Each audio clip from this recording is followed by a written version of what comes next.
Hello everyone and welcome back to my channel. I would like to thank you all for the support you people have been giving me and I hope कि future में भी आप इसी तरह मुझे support करते रहेंगे। आप में से जो भी शख्स पहली बार चैनल पे आया है तो सब्सक्राइब ज़रूर करें और बेल आइकन को भी दबाएं ताकि जो भी अपडेट इस चैनल पे मैं अपलोड करूं वो आप तक पहले पहुंच जाए। तो आने वाले टाइम में हम वीडियो लेक्चर्स भी स्टार्ट करने वाले हैं। हम कोशिश करेंगे कि इस एग्ज़ाम जो सब इंस्पेक्टर का एग्ज़ाम है इसको हम पूरा कवर करें और आपको प्रिपेयर भी साथ साथ करवाएं। तो आज का जो वीडियो है इसमें हमने जियोग्राफी के कुछ इम्पॉर्टेंट फैक्ट्स, उसके साथ साथ टोक्यो ओलंपिक्स में इंडिया ने कितने मेडल जीते, किस किस स्पोर्ट में जीते, उनका नाम क्या है जिनने मेडल जीते, और भी जो रिलेटेड इन्फॉर्मेशन है ओलंपिक्स की वो मैंने इस वीडियो में रखी हुई है आपके लिए। और साथ साथ अगस्त मंथ के कुछ इम्पॉर्टेंट करंट इवेंट्स भी मैंने इस वीडियो में आपके लिए लाए हैं। तो वीडियो को एंड तक देखें और आपका जो भी सजेशन होता है, कोई भी चीज़ होती है, वो आप मुझे कमेंट में बता सकते हैं। तो सबसे पहला फैक्ट हमारा जो है वो है youngest country in the world, मतलब कि सबसे रिसेंटली कौन सी कंट्री जो है वो बनी है वो साउथ सूडान है। ये अफ्रीका कॉन्टिनेंट की है और इसकी कैपिटल जो है वो जूबा है। अब इसी के साथ दूसरी चीज़ है यंगेस्ट कंट्री, लेकिन in terms of maximum life expectancy ये सिएरा लियोन है। और आपको याद रखना है कितनी है मैक्सिमम लाइफ एक्सपेक्टेंसी, वो है 35 ईयर्स। इसी के साथ अफ्रीका सिर्फ ऐसा एक कंटिनेंट है जहाँ से दोनों ट्रॉपिक्स और इक्वेटर पास होते हैं। अब आपने ये देखना है कि जो ट्रॉपिक्स हैं वो कौन सी स्टेट से पास हो रहे हैं और जो इक्वेटर है वो कौन कौन सी स्टेट से पास हो रहा है, यह आपका होमवर्क है। उसके बाद लॉन्गेस्ट रिवर और लार्जेस्ट रिवर, ये दोनों में आपको जो है डिफरेंस पता होना चाहिए। लॉन्गेस्ट रिवर जो है वो नाइल है और लार्जेस्ट रिवर जो है वो अमेज़ॉन है। उसके बाद बहुत माइन्यूट चीज़ें आती हैं, आप वीडियो को पॉज कर सकते हैं और आराम से आप इसको पढ़ सकते हैं फर्दर जाने से पहले। देखिए, northern most capital, southern most capital, highest capital, ये कुछ ऐसी चीज़ें हैं जो एग्ज़ाम में पूछी जा सकती हैं, इसलिए इनका पढ़ना भी आपको बहुत ज़रूरी है। इसी तरह फिर city of palaces, pink city किसको कहा जाता है, रूहर ऑफ ईस्ट किसको कहा जाता है, दामोदर को, इसको रूहर ऑफ ईस्ट क्यों कहा जाता है, इसकी एक इम्पॉर्टेंट वजह है। वो वजह आपको खुद पता करनी है। आपको जब होमवर्क मिलेगा तभी जाके आप थोड़ा बहुत इसमें इन्वॉल्व होंगे और फिर जाके आपको चीज़ें पता करने की क्यूरियोसिटी जो है वो होगी। उसके बाद ये कुछ करंट इवेंट्स हैं। पेंसिलुंगा ग्लेशियर जो है ये रिट्रीट हो रहा है। ये कहाँ पर है, ये ज़ांस्कार रेंज में है, लद्दाख के अंदर। ज़ांस्कार रेंज किसको सेपरेट करती है, ज़ांस्कार को सेपरेट करती है लद्दाख से, ठीक है। उसके बाद आपके पास जो है ये कैटल आइलैंड है, ये कहाँ पे है, हीराकुड रिजर्वायर, हीराकुड डैम। इसके बारे में जितनी भी इंफॉर्मेशन है ये बहुत इंपॉर्टेंट है सारी। आप देखिए कि ये लॉन्गेस्ट डैम ऑफ इंडिया है, कहाँ बना है, महानदी रिवर पे बना है। और इसके साथ एक वाइल्ड लाइफ सेंचुरी भी है जिसका नाम है देवीगढ़ वाइल्ड लाइफ सेंचुरी। तो इस किस्म की चीज़ें जो हैं ये आपको याद रखनी हैं। उसके बाद पंशीर वैली है, आप जानते हैं, नाम आपने ज़रूर सुना होगा। पंशीर का मतलब क्या है, फायर लाइन्स। और सांबर लेक ये largest inland saline water body है इंडिया की और surrounded by Aravalli hills. Aravalli hills के बारे में एक इम्पॉर्टेंट फैक्ट है कि ये ओल्डेस्ट फोल्ड माउंटेन्स हैं। और सांबर लेक को कौन कौन से रिवर पानी प्रोवाइड करते हैं उनका नाम भी मैंने लिखा है। सांबर लेक को रामसर साइट कब डेजिग्नेट किया वो भी मैंने लिखा है 1990 के अंदर। और टोक्यो ओलंपिक्स का जो क्लोजिंग सेरेमनी का थीम था वो था वर्ल्ड्स वी शेयर। यहाँ पे एब्स्ट्रॉफ नहीं है, सॉरी, ये वर्ल्ड्स बिना एब्स्ट्रॉफ के है, वी शेयर। उसके बाद स्पाइस गार्डन ऑफ इंडिया किसे कहा जाता है, केरला को कहा जाता है। इंडियन स्टेट्स जहाँ से ट्रॉपिक ऑफ कैंसर पास होता है उन सभी का नाम मैंने आपके सामने लिखा हुआ है। ये टोटल 8 स्टेट से हैं। उसके बाद राइस बाउल ऑफ इंडिया किसे कहा जाता है, Andhra Pradesh. Space city, silicon valley, garden city, science city, ये बेंगलोर को कहा जाता है। डिफरेंट डिफरेंट नाम है इसके। उसके बाद इंडिया कौन सी कंट्री के साथ सबसे ज़्यादा बॉर्डर शेयर करता है, लॉन्गेस्ट बॉर्डर, वो है बांग्लादेश। हम किसी और कंट्री का सोच सकते हैं लेकिन असल में ये बांग्लादेश के साथ है। ये यहाँ पे गलती से मैंने कंट्रीज़ लिख दिया है, ये land locked states of India है, उनके नाम हैं। उसके बाद स्मॉलेस्ट यूटी जो है वो लक्षद्वीप है। लक्षद्वीप के बारे में साथ में एक और इम्पॉर्टेंट चीज़ लिखी है कि India's first water village to be built. जिस तरह आप डिफरेंट सेलिब्रिटीज़ के फ़ोटोज़ देखते हैं मालदीव्स में, उसी किस्म के कुछ विलाज जो है वो लक्षद्वीप में भी बनाए जाएंगे। इनके लिए 800 करोड़ जो है पैसा वो इनको मिलेगा। और आपने बताना है कि लक्षद्वीप का LG कौन है, ठीक है। और दूसरी चीज़ आपको क्या बतानी है कमेंट्स में, वो है लार्जेस्ट यूटी कौन सी है। आप 2 यूटीज़ में कंफ्यूज होंगे, एक JNK और लद्दाख, तो आप खुद बताएंगे कमेंट्स में कि कौन सी लार्जेस्ट यूटी है। उसके बाद which state has the maximum forest cover in India, यह है मध्य प्रदेश का, ठीक। उसके बाद कुछ बॉर्डर्स के नाम है, रेड क्लिफ लाइन, दुरन लाइन और मैकमोहन लाइन।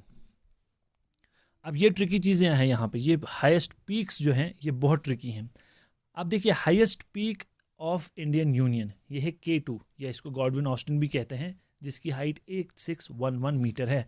और second highest peak of the world भी यही है, किसके बाद, हिमालयाज़ के बाद, जिसकी हाइट 8849 मीटर है। अब हाईएस्ट पीक ऑफ JNK एक चीज़ है, highest peak of Himalayas in JNK एक चीज़ है, और highest peak of Himalayas in India, ये बहुत ट्रिकी चीज़ें हैं जो आपको बहुत इत्मीनान से, एहतियात से पढ़नी है। Oldest fold mountains on earth मैंने आपको बताया, Aravallis. Twin towns of India किनको कहा जाता है, चेरापूंजी और मौसिन राम को। और मौसिन राम के पास क्या रिकॉर्ड है कि wettest place in the world, सबसे ज़्यादा बारिश यहाँ पे होती है। इससे पहले रिकॉर्ड चेरापूंजी के पास था, लेकिन कुछ टाइम पहले से ये मौसिन राम के पास है। इसी तरह longest river in south India और लॉन्गेस्ट रिवर इन इंडिया, ये 2 चीज़ें हैं आपको याद रखनी है। लॉन्गेस्ट रिवर जो है साउथ इंडिया का वो गोदावरी है, और सेकंड लॉन्गेस्ट जो है वो कृष्णा है। और ओवरऑल अगर हम इंडिया की बात करें तो गंगा है, ठीक है। उसके बाद ये सब चीज़ें आपको याद रखनी है। और चिनाब रिवर जो है, इसमें आपको याद क्या रखना है कि इसके ऊपर 3 डैम्स बने हैं, एक डलहस्ती, बगलियार और सलाल। ये कहाँ कहाँ हैं ये भी आपको याद रखना है। और गंगा के लिए एक इम्पॉर्टेंट चीज़ ये है कि only tributary from South India to Ganga, कि साउथ इंडिया से सिर्फ एक ट्रिब्यूटरी है गंगा की, वो है सोन। आप सभी जानते होंगे, और जो नहीं जानते उनको मैं बता देता हूँ कि गंगा की जो सबसे बड़ी ट्रिब्यूटरी है वो है यमुना, ठीक है। उसके बाद ये कुछ रिवर्स के नाम हैं, जो सौर ऑफ उड़ीसा है, सौर ऑफ बिहार है, सौर ऑफ बंगाल है। इन्हें ये इस नाम से क्यों पुकारा जाता है, क्योंकि ये हर साल फ्लड्स लाते हैं, जिसकी वजह से इन स्टेट्स में डिस्ट्रक्शन होती है, लाइफ की भी, प्रॉपर्टी की भी। इसीलिए इनको सौर ऑफ उड़ीसा, बिहार एंड बंगाल कहा जाता है। ब्राह्मणी रिवर, कोसी रिवर और दामोदर रिवर। इंडिया का द ओनली एक्टिव वॉल्केनो जो है वो है बैरन आइलैंड, और वो कहाँ पे है ये आप कमेंट्स में मुझे बताएंगे। ये मैं आपको इसलिए काम दे रहा हूँ ताकि हमारा जो इंटरेक्शन है, कम्युनिकेशन, ये बढ़े, और आप भी जब पढ़ने लगेंगे तो आपके अंदर भी इंटरेस्ट पैदा होगा। इसलिए मैं आपको ये छोटी छोटी चीज़ें करने को बता रहा हूँ, ठीक है। Largest fresh water lake in India है वुलर लेक। आप कहीं कहीं पढ़ेंगे कोल्लेरू लेक, जो कि आंध्र प्रदेश में है, लेकिन अभी तक जितने भी एग्ज़ाम्स आए हैं उनमें करेक्ट आंसर जो है वुलर लेक ही दिया है। मे बी आप नेट पे सर्च करें, वहाँ पे भी कोल्लेरू आ सकता है, लेकिन अभी तक इसका आंसर जो है वो वुलर लेक ही चल रहा है। Largest salt water lake in India वो है सांबर साल्ट लेक। उसके बाद कौन सी फाउंडेशन ने MOU साइन किया है JNK गवर्नमेंट के साथ मुगल गार्डन्स को रिस्टोर करने का? निशात और शालीमार। कमेंट में आप मुझे बताएंगे कि निशात गार्डन किसने बनाया है और शालीमार गार्डन किसने बनाया है। और उस फाउंडेशन का नाम है JSW फाउंडेशन, जो इनको रिस्टोर करेगी। उसके बाद एक और करंट अफेयर है ज्योग्राफी से रिलेटेड।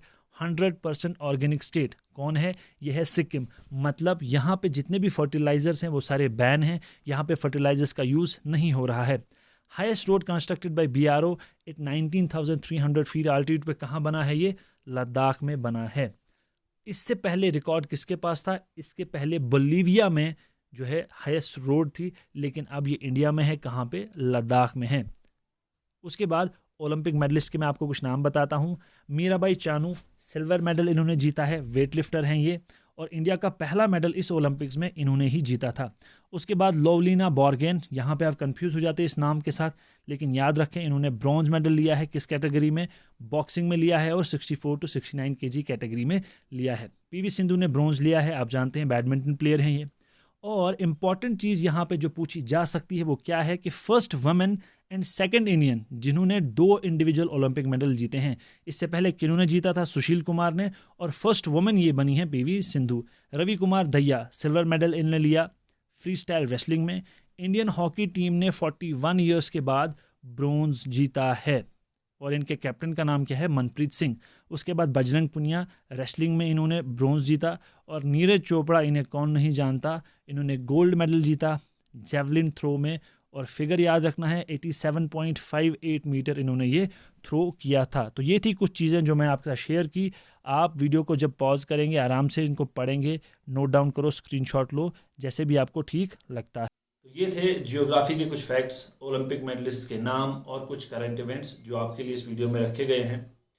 तो आने वाले टाइम में famous personalities, important tourist destinations और जो अवार्ड्स अभी मिले हैं, पद्मा अवार्ड्स मिले हैं, JNK से भी कुछ लोग हैं, ये सारी चीज़ें भी आपको इसी तरह आगे मिलती रहेंगी। और मेरा जो भी लेक्चर होगा वो कन्फाइंड होगा, वो आपको बहुत इन्फॉर्मेटिव मिलेगा। तो अगर कोई बच्चा ये चाह रहा है कि ये सारी इन्फॉर्मेशन उसे PDF में मिले, तो आप डिस्क्रिप्शन में जाइए, वहाँ मेरे डिफरेंट प्रोफाइल्स के लिंक्स हैं, आप कहीं पे भी जाके मुझे कांटेक्ट कर सकते हैं, तो आपको ये PDF प्रोवाइड किया जाएगा। और करंट इवेंट्स, मैं आपको बार बार कह रहा हूँ कि करंट इवेंट्स को पढ़ते जाएं, उनको बिल्कुल भी नहीं छोड़ें, उनको डेली बेसिस कैसे भी करके बट पढ़ें, क्योंकि एक बर्डन आपके लिए आगे बनेगा। इसके अलावा कुछ बच्चे मुझे पूछ रहे थे कि फ़िज़िकल टेस्ट जो है उसके बारे में हमें बताइए, हमें कोई स्ट्रेस कर रहा है, परेशान कर रहा है। तो आप में से कोई बच्चा अगर चाहता है कि मैं फ़िज़िकल टेस्ट जो होता है सब इंस्पेक्टर एग्ज़ाम के लिए, उसके लिए एक सेपरेट वीडियो बनाऊं, तो मुझे कमेंट में ज़रूर बताएं, तो फिर मैं नेक्स्ट वीडियो वही बनाऊंगा। और आने वाले टाइम में मैं पूरी कोशिश कर रहा हूं कि आपको वीडियो लेक्चर्स भी दूं, और बाकी सारी चीज़ें आपको यहाँ पे मिलेंगी जो भी एग्ज़ाम की प्रिपरेशन के लिए आपको मिलनी चाहिए। Thank you, all the best and keep supporting.